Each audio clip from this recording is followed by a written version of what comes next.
Assalamualaikum warahmatullahi wabarakatuh. Selamat datang di channel Tausiah Ustadz, tempat kita berbagi inspirasi dan ilmu seputar Islam. Semoga video ini membawa manfaat dan menjadi jalan kebaikan untuk kita semua. Bismillah. Yuk, kita mulai.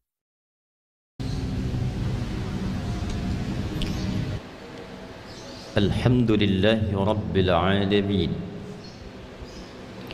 والعاقبة للمتقين فلا عدوان إلا على الظالمين ثم الصلاة والسلام على النبي المرسل نبينا وسيدنا محمد إمام الأنبياء والمرسلين الذي أرسل رحمة للعالمين فصلوات الله عليه وسلامه التام وعلى آله وصحبه وذرياته وأمته إلى يوم الدين أما بعد فيا عباد الله أحباب الله وأحباب رسوله صلى الله عليه وسلم أوصي نفسي وإياكم بتقوى الله فقد فاز المتقون فلا تموتن إلا وأنتم مسلمون فقال تعالى يا أيها الذين آمنوا اتقوا الله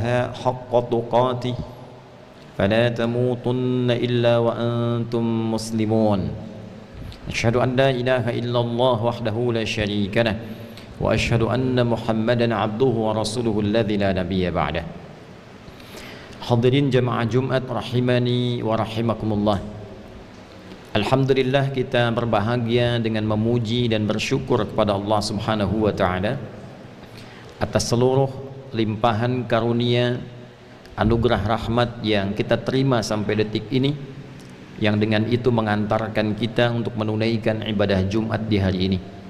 Semoga Jumat ini diberkahi dan dijadikan oleh Allah Subhanahu wa Ta'ala sebagai Jumat terbaik di antara sekian Jumat yang pernah kita tunaikan dalam kehidupan kita. Hadirin, Al-Quran memberikan penegasan bahwa tujuan pokok kita diciptakan oleh Allah dan berkehidupan di bumi ini adalah untuk mengumpulkan dan memaksimalkan bekal ibadah kepada Allah Subhanahu wa Ta'ala. Tidak ada satu kegiatan pun yang kita lakukan yang bersumber dari seluruh bagian tubuh kita, apatah itu berfikirnya di otak kita, memandangnya mata kita, mendengarnya telinga kita, bertuturnya lisan, sampai melangkahnya kaki, seluruh itu ditujukan untuk beribadah kepada Allah Subhanahu wa Ta'ala.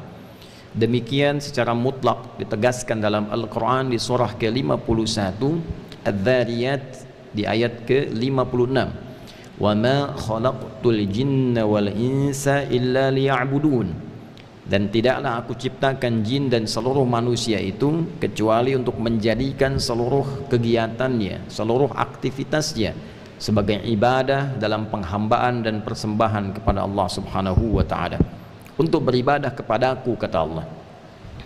Dalam rangka memenuhi kebutuhan ibadah ini, diberikanlah kemudian kita semua tanpa kecuali bekal yang sangat terukur, dan diberikan pedoman untuk membimbing kita bagaimana menggunakan bekal itu supaya menjadi hal yang bernilai di mata Allah dan menjadi bagian ibadah yang diberkahi oleh Allah Subhanahu wa Ta'ala. Dan dengan itulah kita mampu bertasbih dan meninggikan Allah Subhanahu wa Ta'ala. Sabbihisma rabbikal a'la alladzi khalaqa fasawwa walladzi qaddara fahada. Kita bertasbih kepada Allah yang Maha Agung, yang telah menciptakan kita dengan sempurna. Di antara kesempurnaan itu memberikan bekal kepada kita yang terukur dan memberikan petunjuk kepada kita bagaimana menggunakan bekal itu agar benar digunakan sesuai dengan tugas dan misinya di muka bumi ini. Maka ada di antara kita yang bekalnya dominan pada pengetahuannya, diberikan oleh Allah ilmu, dan dia berdoa, Rabbi zidni ilma, ya Allah tambahkan aku pengetahuan. Semakin bertambah ilmu bukan hanya menjadikan kita sebagai manusia yang pintar, tapi tingkat tertinggi dari manfaat ilmu itu adalah mampu mengenalkan dan mendekatkan kita dengan Allah Subhanahu wa taala. Jadi bila ada orang yang semakin pintar tapi tidak kenal dengan Allah, artinya ada yang salah dengan penggunaan bekal keilmuannya itu. Innama yakhshallaha min ibadihil ulama'u. Demikian ditegaskan di Al-Quran surah Fatir surah 35 di ayat ke-28 itu. Innama adatul hasri, huruf pembatas. Sungguh orang-orang yang kenal Allah sehingga merasa takut terawasi, karena takut dan terawasi itu menggunakan seluruh bagian tubuhnya untuk mendapatkan keridhaan Allah. Lisannya takut berbicara yang kotor karena merasa didengar oleh Allah, diawasi Allah. Tangannya takut digunakan pada yang tidak benar, takut korupsi, takut mencuri, takut menipu, takut mencontek, karena merasa dilihat dan diawasi oleh Allah Subhanahu wa taala. Sifat tertinggi kenal Allah sehingga menghadirkan rasa takut pada yang positif itu disebut dengan khasyah. Pemilik khasyah itu ternyata adalah ulama, orang-orang yang diberkahi oleh Allah dengan ilmunya. Tingkat tertinggi ilmu itu adalah mendekatkan diri kepada Allah, yang dengan kedekatan itu dibimbing ilmunya melahirkan perbuatan-perbuatan dan putusan yang bermanfaat. Ada yang diberikan oleh Allah Subhanahu wa taala dengan kedudukan. Qulillahumma malikal mulki tu'til mulka man tasha' wa tanzi'ul mulka mimman tasha' wa tu'izzu man tasha' wa tudhillu man tasha' biyadikal khair innaka ala kulli syai'in qadir. Ada yang diberikan oleh Allah kedudukan hak prerogatif Allah. Dari yang kecil di masyarakat ada RT, ada RW, naik ke atas jadi lurah, jadi camat, bupati, wali kota, gubernur, sampai dengan ke atas presiden, adalah titipan amanah Allah Subhanahu wa taala, yang dengan itu diharapkan memberikan manfaat, yang mendekatkan setiap yang dipimpin itu dengan Allah Subhanahu wa taala. Ada tanggung jawab di situ. Karena itulah mengapa setiap pemimpin yang muslim ketika diberikan jabatan, diangkat dalam jabatan tertentu, dia mengatakan inna lillahi wa inna ilaihi raji'un. Kalimat itu kepasrahan untuk menyerahkan titipan itu dalam bimbingan Allah, sehingga selama periode ia menjabat dibimbing dari ujung kepala sampai kakinya untuk melahirkan putusan-putusan yang diridhai oleh Allah Subhanahu wa taala. Ada yang diberikan oleh Allah Subhanahu wa taala bekal dari harta benda, supaya dengan itu bisa ibadah kepada Allah.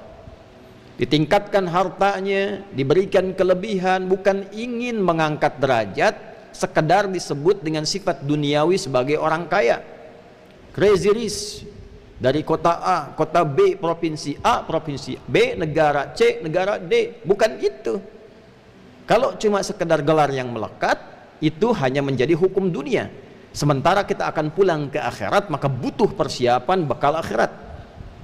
Maka status itu tidak akan bernilai di hadapan Allah sepanjang tidak digunakan bekal itu untuk beribadah kepada Allah Subhanahu wa taala. Itulah sebabnya kemudian ada hukum-hukum yang mengatur harta untuk ibadah.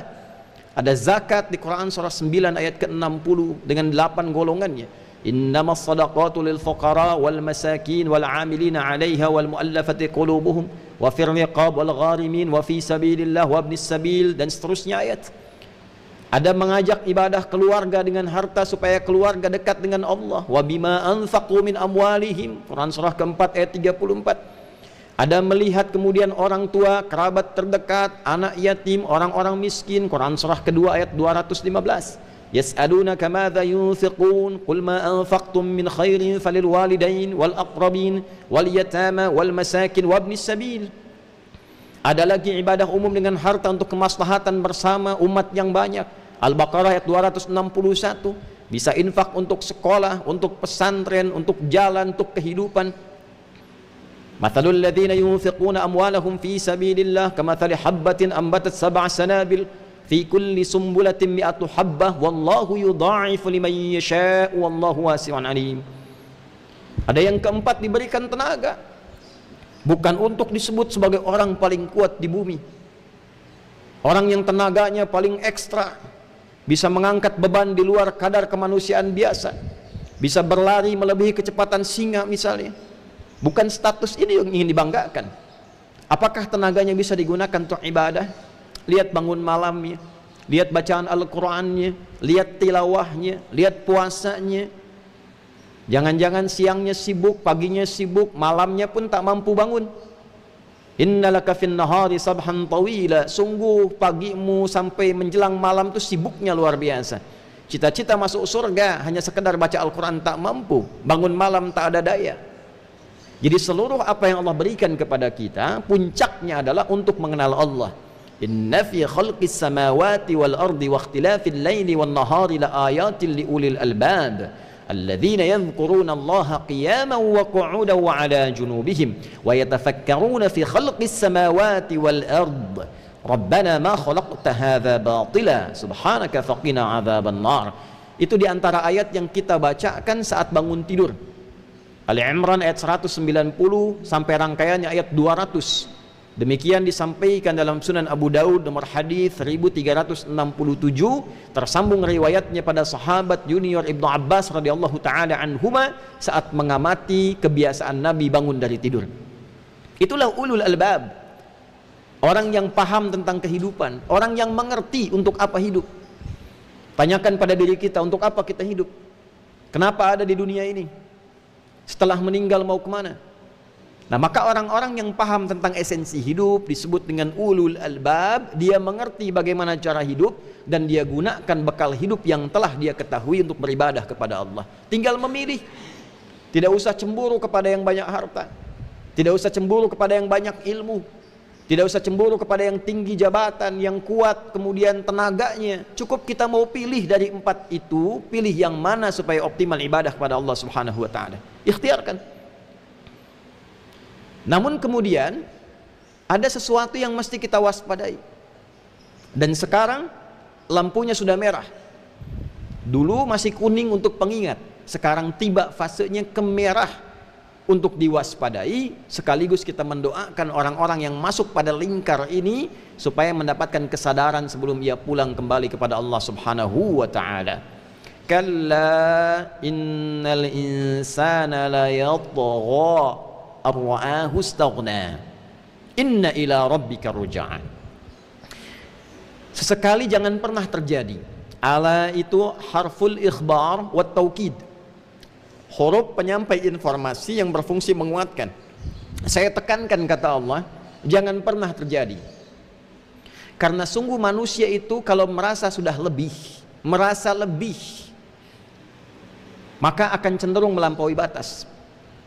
Merasa punya ilmu lebih dibandingkan orang, nah itu cenderung melampaui batas. Bisa sombong, bisa angkuh, bisa merasa yang paling benar, yang lain salah semua. Bisa ini yang jadi patokan, yang lain tidak perlu. Tidak boleh ngaji sama orang, harus belajar pada dirinya. Innal insana la yatgha ar-ra'ahu istaghna. Kalau merasa lebih harta, tampil sombong, merasa semua dikuasai. Merasa punya segalanya, semua bisa dibeli, semua bisa dikendalikan. Alah, hati-hati jangan sampai terjadi. Bahkan kalla, jangan pernah terjadi. Ya, ar-ra'ahu istaghna, ketika seseorang merasa lebih, punya dibandingkan dengan orang lain, melimpah, maka poinnya adalah innal insana la yatgha. Kecenderungan setiap orang akan melampaui batas. Demikian kedudukan.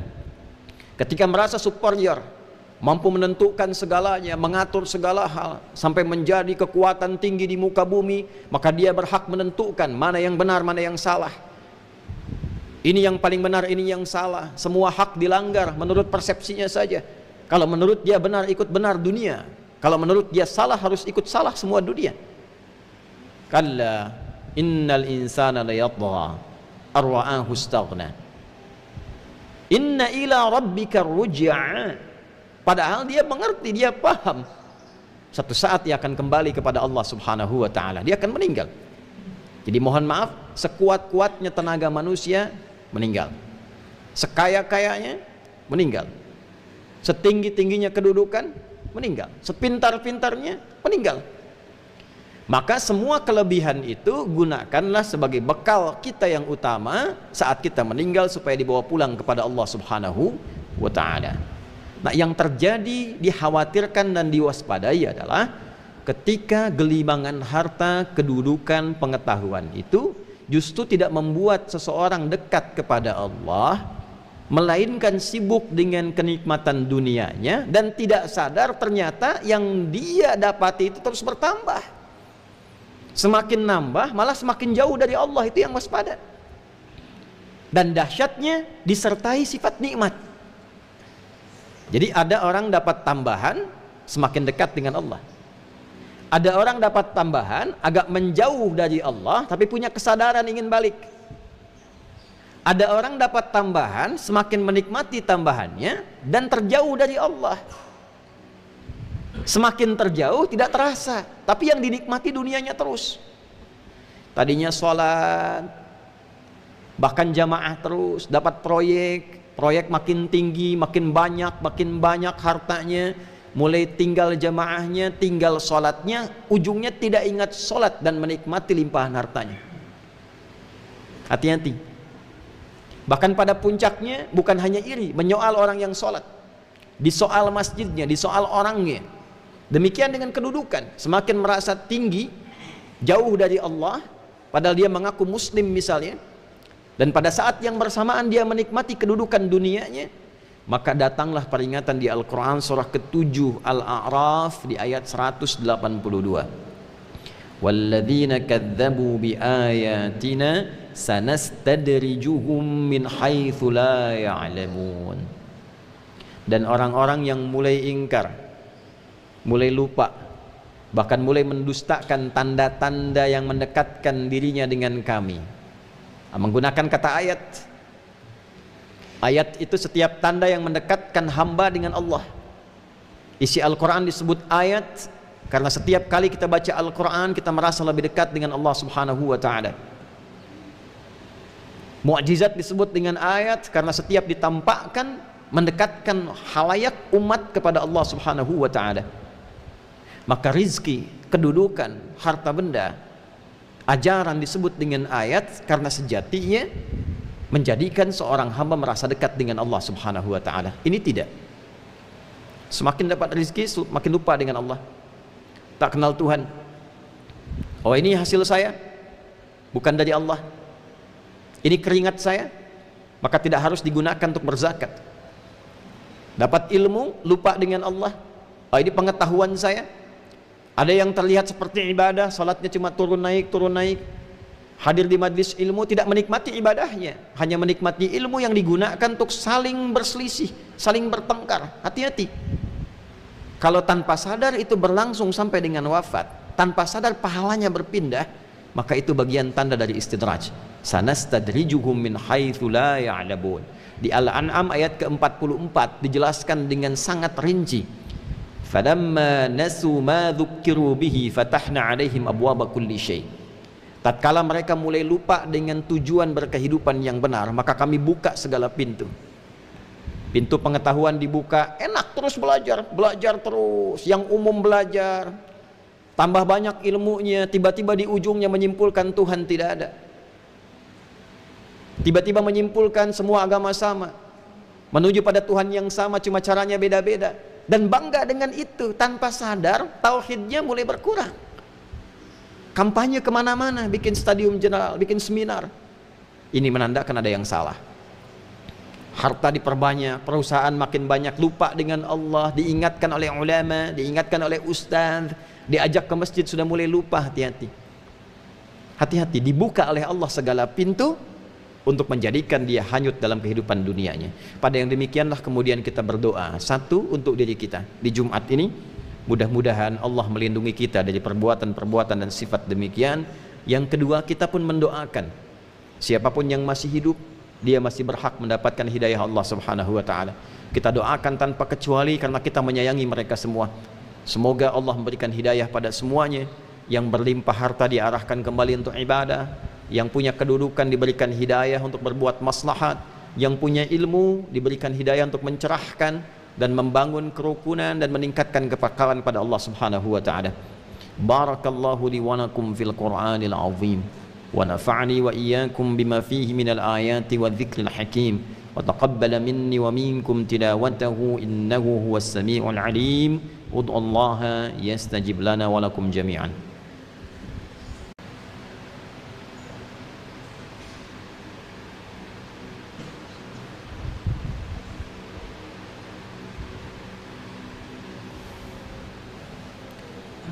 الحمد لله والصلاة والسلام على رسول الله وعلى آله وصحبه ومن والاه، وبعد. فيا عباد الله، أوصي نفسي وإياكم بتقوى الله فقد فاز المتقون، فلا تموتن إلا وأنتم مسلمون. فقال تعالى: يا أيها الذين آمنوا اتقوا الله حق تقاته ولا تموتن إلا وأنتم مسلمون. عباد الله، فقد صلى الله سبحانه وتعالى وملائكته للنبي صلى الله عليه وسلم فأمرنا بالصلاة عليه صلى الله عليه وسلم فقال: إن الله وملائكته يصلون على النبي يا أيها الذين آمنوا صلوا عليه وسلموا تسليما. اللهم صل وسلم وبارك على حبيبك الكريم رسولك المصطفى الأمين نبينا وسيدنا محمد وعلى آله وصحبه وذرياته وأمته إلى يوم الدين. نحمدك يا أرحم الراحمين حمدا كما علمتنا أن نحمدك، ونشكرك شكرا كما علمتنا أن نشكرك. أنت المقدم وأنت المؤخر، بيدك الخير، إنك على كل شيء قدير. ربنا لا تدع لنا في مقامنا هذا وفي كل مقام ذنبا إلا غفرته، ولا هما إلا فرجته، ولا دينا إلا قضيته، ولا مريضا إلا شفيته، ولا حاجة من حوائج الدنيا والآخرة فيها لك رضا وفيها لنا الصلاح إلا قضيتها يا أرحم الراحمين. اللهم جنبنا من الاستدراج يا رب العالمين، واهدنا وأصلح أحوالنا لنقرب إليك يا أرحم الراحمين. واخفض بلادنا أندونيسية واجعلها بلدة طيبة وأنت ترضاها، وانصر إخواننا في فلسطين، وحد صفوفهم يا أرحم الراحمين، وحرر المسجد الأقصى وارزقنا نعمة الصلاة فيه قبل وفاتنا يا أرحم الراحمين. ربنا آتنا في الدنيا حسنة وفي الآخرة حسنة وقنا عذاب النار. وصلى الله على سيدنا محمد وعلى آله وصحبه أجمعين. وآخر دعوانا سبحانك اللهم ربنا وبحمدك نشهد أن لا إله إلا أنت نستغفرك ونتوب إليك والحمد لله رب العالمين. Terima kasih sudah menonton. Jangan lupa like, share, dan subscribe untuk mendukung dakwah ini. Sampai jumpa di video berikutnya. Wassalamualaikum warahmatullahi wabarakatuh.